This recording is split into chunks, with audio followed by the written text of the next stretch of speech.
जय श्री राम साथियों, नमस्कार साथियों। आज की चर्चा में हम लोग बहुत ही विशेष पहलू पर चर्चा करेंगे। भारत देश की पवित्र भूमि में एक से बढ़कर एक महान योद्धाओं और महान व्यक्तियों की जननी रही है। यदि हम बात करें प्राचीन भर समाज या प्राचीन भर योद्धाओं की, तो यदि आप गजेटियर की बात को सुने, पढ़ें और जानें, पुरातत्व विभाग की रिपोर्ट को पढ़ें और अन्य शोधकर्ताओं के विवरण को पढ़ें, उनके शोध को पढ़ें, तो आपको पता चलेगा कि भर जाति जो है वह अपने आप में अनूठी, रहस्यमय और प्राचीन जाति रही है। यह डिस्क्लेमर है दोस्तों। और जैसा कि हम सभी जानते हैं कि प्रभु श्री राम जी रघुवंशी थे, और यदि कुछ शोधकर्ताओं की माने तो उनका मानना है कि ऐसा इंगित होता है कि प्राचीन भर योद्धा जो थे वह यह मानते थे कि प्राचीन काल में वह भी रघुवंश से बिलोंग करते थे। प्राचीन भर योद्धाओं के पूर्वज भी उन्हीं को अपना पूर्वज मानते थे। और आगे बढ़ते हैं और विभिन्न शोध व उनकी कलम की शक्ति, उनके विवेक को जानते हैं कि वो उनका विवेक क्या कहता है। दोस्तों, कोई भी नेगेटिव कमेंट करने से पहले कृपया हाथ जोड़कर निवेदन है कि आप लोग इस शोध में दिखाई जा रही सारी बातों को सुने, देखे, जाने, पढ़े, उसके बाद ही अपनी राय कायम करें। ये सारी बातें जो बताया जा रहा है शोधकर्ताओं का शोध है, रिपोर्ट है, जो हमारे द्वारा आपके समक्ष केवल रखा जा रहा है। निर्णय आपको लेना है। तो देखिए, भर ट्राइब, भर के बारे में बताया जा रहा है कि भर ट्राइब को राजभर, भरत, भर पटवा कहा जाता है, भर भी कहा जाता है। यह भी एक शोध है। उसके अलावा यहाँ बताया जा रहा है कि भर जो है दे डोंट नो या know nothing of their glorious deed. यहाँ लिखा हुआ है glorious deed of their ancestor, माने अपने पूर्वजों के, प्राचीन पूर्वजों के, ग्लोरियस माने महान विरासत के बारे में वर्तमान के भर नहीं जानते हैं। अब भार शिव कौन है तो वह हम देखते हैं। यह बहुत महत्वपूर्ण है। यह भी शोधकर्ता, यह पुरातत्व शोध का एक रिपोर्ट है जो मैंने निकाला है। और यहाँ देखेंगे तो भार शिव आर आइडेंटिफाइड विद भर कास्ट ऑफ प्रेजेंट टाइम। यहाँ बताया जा रहा है कि जो महान प्राचीन भार शिव योद्धा थे वह वर्तमान में जो भर जाति है वही थी। मतलब कि अवध के जो राजे थे भर जाति के, वह प्राचीन काल में यानी कि गुप्ता काल में उन्होंने क्या किया था, शिवलिंगम को धारण किया था। और धारण करने के कारण उनका नाम भार शिव एक उपाधि लेकर पड़ गया। माने वो एक उपाधि था, जो वह प्रक्रिया का पालन करता था, उस पर्टिकुलर प्रक्रिया का पालन करता था, उसे यह खिताब या यह जो है उपाधि दी जाती थी। अब यहाँ एक दूसरा रेफरेंस लेते हैं। यह प्रमुख ऐतिहासिक जैन पुरुष व महिलाएं हैं। यहाँ पर जो लेखक हैं वह बताते हैं कि अवध के जो राजे थे वो भर थे, और यही अवध के राजे प्राचीन काल में भार शिव कहलाए, और ये नागों के वंशज कहलाए, और भार शिव कहलाए यानी कि उपाधि को धारण किया। यह भी आप देख सकते हैं। इसके अलावा यह शोध है, यह एक ग्रंथ है, ग्रंथ देख लीजिए। और इस ग्रंथ में आप जाएंगे तो पेज नंबर, यह मैं दोबारा इसलिए दिखा रहा हूँ क्योंकि इसके पहले भी दिखा चुका हूँ, लेकिन कई सारे नए श्रोता हैं तो नए श्रोताओं को भी बताना जरूरी है। तो 372 नए श्रोताओं के लिए, इसके पहले कई बार वीडियो में दिखा चुके हैं। शैव धर्म, यहाँ पे बताया जा रहा है कि अनेक संप्रदाय थे शैव धर्म में, कपालिक, माहेश्वर, लिंगायत, पशुपतनाथ, भारशिव, सरभंग। यहाँ बताया जा रहा है शैव धर्म के संप्रदाय। अभी नेक्स्ट देखिए, यह भी एक ग्रंथ है, और इस ग्रंथ में आपको आना है पेज नंबर 12 या 13 है। इसमें उत्तर भारत में उस समय भारशिव व वाकाटक राजाओं का प्रताप बढ़ गया था, और ये कट्टर शैव थे। ये भी ग्रंथ में दिया है भारशिव के प्रताप के बारे में, भारशिवों के। और ये देखिए तीसरा ग्रंथ देख ही रहे हैं, इसमें कुषाणों के विजेता भारशिव नाग। यहाँ बताया जा रहा है कि कुषाणों को परास्त करने वाले, हराने वाले महान योद्धा कौन थे, भारशिव थे। यह ग्रंथ भी हो गया। नेक्स्ट जाते हैं, भारत की नदियाँ। आपको आगे एविडेंस बताएंगे, आप बने रहिए मेरे साथ। पहले इंट्रोडक्शन देने दीजिए, आपको एविडेंस के साथ बताएंगे, आप चौंक जाएंगे, ये मेरा दावा है। पद्मावती के भारशिव नागों ने बार बार विदेशियों को हराकर अश्वमेध यज्ञ किया, इसलिए इस घाट का नाम दशाश्वमेध पड़ गया, वाराणसी का है। इसके बाद यह एक ग्रंथ है, इसमें देखिए अपने पीठ पर शिवलिंग धारण करने के कारण ये भारशिव कहलाने लगे। इन्होंने विदेशी कुषाणों से लोहा लिया, अश्वमेध यज्ञ किया, गंगा तट पर 10 अश्वमेध यज्ञ किया, इसलिए इसका नाम दशाश्वमेध पड़ गया। आगे देखते हैं, यह दशाश्वमेध नाम का एक ग्रंथ है जिसमें बताया जा रहा है कि भारशिव नागों ने कुषाणों के हाथ से तलवार छीनी, यानी कि उन्हें परास्त कर दिया। दोस्तों, भारत के पवित्र भूमि बहुत सारे शूरवीरों की जननी रही है, नो डाउट। और आपके सामने अब ये जो शोधकर्ता का जो रिपोर्ट है, किताब है, वह हम आपके सामने दिखा रहे हैं। कास्ट इन क्वेश्चन, बहुत ही इम्पोर्टेंट यह उनका लेख है या किताब है। इसमें देखिए आइडेंटिटी या हियरसी, यहाँ पर बताया जा रहा है कि उनका पहचान या पदानुक्रम। उसका दूसरा मीनिंग होता है देवदूतों का वर्ग। यह लिखा है दीपांकर गुप्ता जी ने, और पीछे संस्कृत में बहुत सारे श्लोक हैं और इन्होंने अपनी किताब में लिखा है। तो पेज नंबर 118 पे जाना होगा दोस्तों। 118 पे जाएंगे तो वह भरों के बारे में, राजभरों के बारे में क्या कहते हैं वो हम आपको दिखाते हैं। The Rajbhar believe that they belong to a Kshatriya Varna because they constitute a subcaste of Rajput. They claim that they too are Raghuvansis belonging to lineage of King Raghu. यहाँ बताया जा रहा है कि राजभर, जो कि ऐसा इंगित होता है, बताया जाता है कि वह बिलोंग करते हैं क्षत्रिय वर्ण से और वह सब कास्ट यानी उपजाति हैं राजपूतों की, और वह भी रघुवंशी, वह भी टू माने भी, दे टू माने वह भी Raghuvanshi, belong to lineage of king Raghu. Raghu जो थे महान राजा, प्रतापी राजा थे, भगवान श्री राम के पहले उनके पूर्वज थे, तो उनसे ये ताल्लुक़ रखते हैं। ये कौन कह रहा है? ये मैं नहीं कह रहा हूँ। और ये बताया जा difference between them and other Rajput is no caste difference, उनके बीच में कोई कास्ट डिफरेंस नहीं। ये मैं नहीं कहता हूँ, ये कहते हैं यह शोध।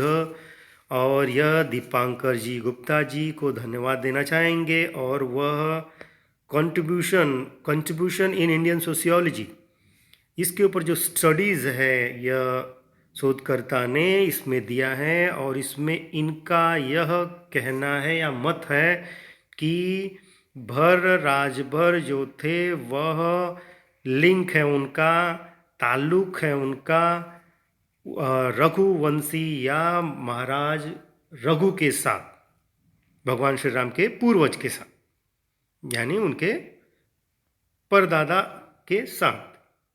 और उसके बाद यहाँ बताया जा रहा है कि रघुवंशी, तो यह भारत की प्राचीन क्षत्रिय कुल है, जो भारतवर्ष में सभी क्षत्रिय कुलों में सर्वश्रेष्ठ क्षत्रिय कुल माना जाता है। ऐतिहासिक दृष्टि से रघुकुल मर्यादा, सत्य, चरित्र, वचनपाल, त्याग, तप, शौर्य की प्रतीक रही है। अयोध्या में सूर्यवंशी सम्राट रघु ने इस वंश की नींव की स्थापना की या नींव रखा। रघुवंशी का अर्थ है रघु के वंशज, अर्थात सम्राट रघु के वंशज ही रघुवंशी कहलाते हैं। बौद्ध काल तक रघुवंशियों को इक्ष्वाकु, रघुवंशी, सूर्यवंशी, क्षत्रिय भी कहा जाता है। मूल रूप से यह वंश भगवान सूर्य के पुत्र वैवस्व मनु से प्रारंभ हुआ था, जो सूर्यवंश, इक्ष्वाकु वंश, कुवस्त्व वंश और रघुवंश के नाम से जाना जाता है। दोस्तों यह सारा, उसके बाद लास्ट लाइन हम पढ़ के दिखा देते हैं। इस वंश में इक्ष्वाकु, कुकुस्थ, हरिश्चंद्र, मधांता, सगर, भगीरथ, अबरीश, दिलीप, रघु, दशरथ, श्री राम जी जैसे प्रतापी राजा हुए हैं। रघुवंशियों के कुछ राजाओं का वर्णन रघुवंश काव्य में दिया गया है। तो ये सारा चीज़ उनका कहना। अब कुछ एविडेंस मैं दिखाता हूँ जिससे कुछ क्लियर हो जाएगा। ये स्टैम्प आप देख सकते हैं, लिखा है इस पर, स्टैम्प पर मिनिस्ट्री ऑफ कल्चर। और यहाँ पर आप जाएंगे, बने रहिए मेरे साथ और भी कुछ जानने के लिए। तो पेज नंबर 7 पे जाएंगे तो यहाँ दिया है, by reason of Ramchandra of Ayodhya the Rajbhar appears to have been the only tribe left in the Azamgarh. बताया जा रहा है कि श्री रामचंद्र जी के ज़माने में अयोध्या में केवल राजभर लोग ही, ऐसा लगता है कि केवल राजभर लोग ही रहते थे, और आजमगढ़ में भी राजभर लोग ही रहते थे। यहाँ दो, अयोध्या और आजमगढ़ दोनों का चर्चा हुआ है। पेज नंबर 7, इसका स्क्रीनशॉट आप ले सकते हैं। और यह ऊपर देखिए स्टैम्प है मिनिस्ट्री ऑफ कल्चर का। अब इस दस्तावेज में भी लिखा है कि उस ज़माने में राजभर थे। भाई ये तो हमारा नहीं है डॉक्यूमेंट, ये जिसका है आप देख ही रहे हो। इसके अलावा यह देखिए, तो यहाँ दिया है द कंट्री ऑफ भोर which was included in the kingdom of Ayodhya in Rama's time was occupied by Rajbhar. यहाँ बताया जा रहा है कि ये कंट्री, ये क्षेत्र जो है राजभरों का क्षेत्र था। आगे आपको हम हिंदी में ट्रांसलेट करके बताएंगे। द राजभर, नीचे वाला लाइन क्या बताता है, the Rajbhar chief name Asil Dev is said to have lived in Dahduar. उसके बाद बताया जा रहा है कि कुछ समय पहले तक जो है अवध के अलावा भी दहदुआर, आजमगढ़ में राजभर चीफ असील देव नाम के राजभर राजा रहते थे। ऊपर की लाइन को मैं ट्रांसलेट करता हूँ यहाँ पर। यहाँ देखिए ट्रांसलेट किया है, according to the local tradition the country of the Bhaur which was included in the kingdom of Ayodhya in Rama's time was occupied by Rajbhar. एक स्थानीय परंपरा के अनुसार राम के समय में अयोध्या राज्य में शामिल भर देश पर राजभरों का कब्जा था, यानी राजभर वहाँ पे राज करते थे। ये कौन कहता है? ये मैं कहता हूँ? नहीं। ये कौन कहता है? तो यह गजेटियर कह रहा है। ये कौन कह रहा है? ये गजेटियर। देखिए पीछे सिंबल है, एक सिंबल किसका है? सरकार का है, मेरा तो है नहीं। तो ये गजेटियर कह रहा है। और यह कौन कह रहा है? यह भी एक दस्तावेज है, जो प्रमाणित दस्तावेज यहाँ दिख रहा है आपको। तो यह मैं नहीं कहता, यह प्रमाणित लोग कह रहे हैं। और आते हैं एक और दस्तावेज पर, पेज नंबर 8 पर। यहाँ दिया है such as Gaharwar and their descendant the Bundels recruited mainly from section of Bhar. मतलब बुंदेल जो है भरों से ही ताल्लुक़ रखते हैं, उसका मीनिंग आप हिंदी में देख लीजिए। एक और ये गजेटियर है। ये गजेटियर पे देखिए सिंबल किसका है? ये सिंबल, ये लोगो किसका है? देख लीजिए। यह भी लोगो किसका है वो देख लीजिए आप। यह दस्तावेज कोई हमारा नहीं है। और यहाँ बताया जा रहा है the Rajbhar claims to be Rajput. यहाँ बताया जा रहा है कि Rajbhar claim to be Rajput. अब भाई ये भी हमारा नहीं है, आप देख सकते हैं। आगे बढ़ते हैं और आगे देखते हैं कि यहाँ क्या है। तो यह पेज नंबर 429 है, 429 कोने में दिख रहा है आपको। और नीचे जाते हैं, बने रहिए हमारे साथ। नॉलेज लेना है तो आपको थोड़ा धैर्य रखना पड़ेगा और शांति से ये सारे एविडेंस देखने पड़ेंगे। Kshatriya group of caste the Gaharwar family similarly are associated with the Bhaur. यहाँ बताया जा रहा है कि गहरवार जो है वह एसोसिएटेड माने ताल्लुक़ रखते हैं भरों से। इसका मीनिंग क्या है आप लोग हिंदी में ट्रांसलेट कर लीजिए, बहुत अच्छा मीनिंग है। उसके बाद यहाँ देखिए, तो यहाँ भी पेज नंबर 18 ये स्टैम्प देखिए, मिनिस्ट्री ऑफ कल्चर का स्टैम्प है ये। तो ये भी काफ़ी महत्वपूर्ण हो जाता है।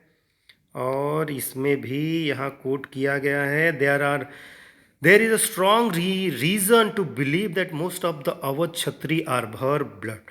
यहाँ बताया जा रहा है कि अवध के जो ज़्यादातर क्षत्रिय थे, इस पे वीडियो भी बनाया है, आप आई बटन पे क्लिक करके देख लीजिए, 7 साल पहले बनाया गया है। तो उसमें बताया जा रहा है कि अवध के जो क्षत्रिय थे वह भर थे। उसके बाद बताया जा रहा है मिर्ज़ापुर में कि देयर आर 2 भर लैंडलॉर्ड। मिर्ज़ापुर में 2 भर लैंडलॉर्ड थे, ज़मींदार भी थे। But these man disloyal to their tribe. Disloyal थे यानी कि वो अपना पहचान छुपाना चाहते थे। क्योंकि grievous burden on their social position, क्योंकि उनके पास बहुत ही बोझ था। किस तरह का बोझ था? तो ग्रीवियस बर्डन माने बोझ था सोशल पोजीशन को लेके, क्योंकि उस समय ज़्यादातर जो भर थे वो गरीब हो चुके थे, हार चुके थे, अपना क्षेत्र हार कर पदच्युत हो गए थे, यानी कि अपना जो है पद को त्याग चुके थे। इसलिए उनके साथ अपने आप को कंपेयर करवाना इनको ठीक नहीं लगता होगा उस समय, ठीक है। और यहाँ पे descendant directly from the Bhaur, यहाँ भी देख लीजिए। आगे बढ़ते हैं और ये देखिए यहाँ भी स्टैम्प है। ये स्टैम्प आप देख ही रहे हैं, मिनिस्ट्री ऑफ कल्चर का स्टैम्प है। इससे आपको यह पता चलता होगा कि भाई यह जो डॉक्यूमेंट है काफ़ी विशेष या स्पेशल डॉक्यूमेंट होगा। बियर्डेड भौर फिगर, यहाँ पे दाढ़ी वाले भरों के चित्र हैं। बियर्डेड माने दाढ़ी वाला, भर माने आप जानते ही हैं, फिगर माने मूर्तियाँ। ये देखिए यहाँ पर उनकी मूर्तियाँ, यहाँ उनकी मूर्तियाँ। यह भी काफ़ी स्पेशल है। यहाँ देखिए स्टैंप लगा है। स्टैंप लगा दिखाने का मतलब यह है कि प्रमाणित हैं, या तो ये स्पेशल हैं, यह कोई आम डॉक्यूमेंट नहीं है। यह आम डॉक्यूमेंट नहीं है, ये कोई ऐसा नहीं किसी प्राइवेट लेखक ने लिख दिया और मैं आपको दिखा रहा हूँ। और यहाँ देखिए यह भी भर हैं, राजा हैं, और इनकी दाढ़ी देखिए, नुकीली दाढ़ियाँ हुआ करती थी भर राजाओं की उस समय, और जनेऊ भी पहने हैं। इसके अलावा ये देखिए यह भी बहुत ही सम्मानित लेखक रहे हैं, अमृतलाल नागर जी। और इन्होंने क्या बताया है? तो यहाँ देखिए उन्होंने बताया है कि कुषाणों को अपनी भूमि से खेद कर भगाने वाले एक आदिम नाग पूजक जनजाति भर माने भर जो थे, उन्होंने कुषाणों को भगा दिया। और बता रहे हैं कि पर किसी उद्देश्य परक तपोसिद्ध महापुरुष ने शिव का भार रखकर भरों को भरशिव बना दिया। अवध में भरों का एक छत्र राज था। महाभारत के अनुसार पुराने भारत में कुलपति वह कहलाता था जो 10,000 विद्यार्थियों का भरण पोषण कर सके। यहाँ कई बातें भरों के बारे में बताया जा रहा है कि यह प्राचीन काल में भारशु के नाम से जाने जाते थे, और यह जो है विदेशियों को भी भगाया, और यह जो है भरण पोषण भी करते थे, और एक समझ लीजिए, अब इनके नागर साहब के अनुसार महाभारत काल में इनका गुरुकुल भी चलता होगा और यह 10,000 विद्यार्थियों को जो है भोजन वगैरह का व्यवस्था भी करते होंगे, इसलिए संस्कृत में भर का मतलब भरण पोषण होता है। इसका भी स्क्रीनशॉट ले सकते हैं आप। उसके नीचे की लाइन में बता रहे हैं कि भार शिव वाकाटकों के काल में वे फिर से अपनी कुलपति वाली असली हैसियत में आ गए। उसके बाद उनका दमन हुआ, थोड़े कमज़ोर हुए। उसके बाद वाकाटक के काल में वापस वो अपनी कुलपति वाली हैसियत में आ गए। जो भर थे वो कुलपति, मान कुलपति किसे कहा जाता है, जो बड़े बड़े यूनिवर्सिटी को चलवाता है, जो उसका आज के तारीख में कह लीजिए कि कुलपति होते हैं यूनिवर्सिटी में, तो आपको पता ही है। तो उस हैसियत पर भर एक समय थे, इसीलिए इस पर भी मैंने एक वीडियो बनाया है। वीडियो में बताया है कि भाई शिक्षा जो है भरों के ब्लड में है। जो विद्या का केंद्र चलाता हो प्राचीन काल में, जो विद्या लोगों को विद्या देता हो, जिसके माध्यम से विद्या जाती हो, विद्या माता जाती हो, और जो लोगों के भरण पोषण के लिए व्यवस्था करता हो, उनके शिक्षा के लिए व्यवस्था करता हो, वह तो विद्या और जो शिक्षा है वह तो उनके ब्लड में ही होगा। इस पर पुराना वीडियो बनाया गया है, देख सकते हैं आप। इसके बाद उससे पहले वहाँ भारशिव के ज़माने में, यहाँ पर बताया जा रहा है भारशिव के ज़माने में भारशियों का युद्ध वगैरह बताया जा रहा है। यह भी अमृतलाल नागर जी का है, ऊपर देखिए अमृतलाल नागर जी लिखा हुआ है। तो यह इतने सम्मानित व्यक्ति बता रहे हैं, ये कोई हम नहीं बता रहे हैं, सम्मानित व्यक्ति। इसके अलावा एक देखिए यहाँ बताया जा रहा है, ये ज़्यादा पुराना नहीं है और यह भी एक शोध ही है। और यहाँ बताया जा रहा है कि अतीत काल में राजभर जाति वाराणसी आजमगढ़ निकट भूभागों में कभी सत्ता की बागडोर संभालती दिखाई दे पड़ती थी। कभी पराक्रमी राजा सुहेलदेव जी जो है कि गाजी मियाँ को बहराइच में परास्त करते हैं, यह एक शौर्य युद्ध था। और वह उसके बाद इतिहास नया मोड़ लेता है। यह दुर्दशा का मोड़ है भर लोगों के लिए, राजभर लोगों के लिए। इस जाति को कभी भारशिव भी कहा गया, लेकिन बड़े दुख के साथ मुझे कहना पड़ रहा है कि आज पिछड़ी निर्धन जाति में यह सिमट कर रह गई है। राजभर जाति जो है गरीबी में रह गई। तो दोस्तों, भारत की पवित्र भूमि में बहुत सारे शूरवीर पैदा हुए हैं, इसमें नो डाउट। और जो भर थे उनके बारे में तो बहुत कुछ बताया गया है। दोस्तों, हम प्रभु श्री राम जी पर कोई दावा नहीं कर रहे हैं। रही बात इतिहास की, तो अब सच क्या है, कितना सच है, कहाँ तक सच है, यह तो भगवान ही जानता है। लेकिन जो भी हो, प्रभु श्री राम जी पूरे हिंदुस्तान के आराध्य हैं, पूरे हिंदुस्तान के वो महान पूर्वज हैं, इसमें कोई संदेह नहीं है। वीडियो पसंद आए तो ज़्यादा से ज़्यादा शेयर करिए। जय श्री राम।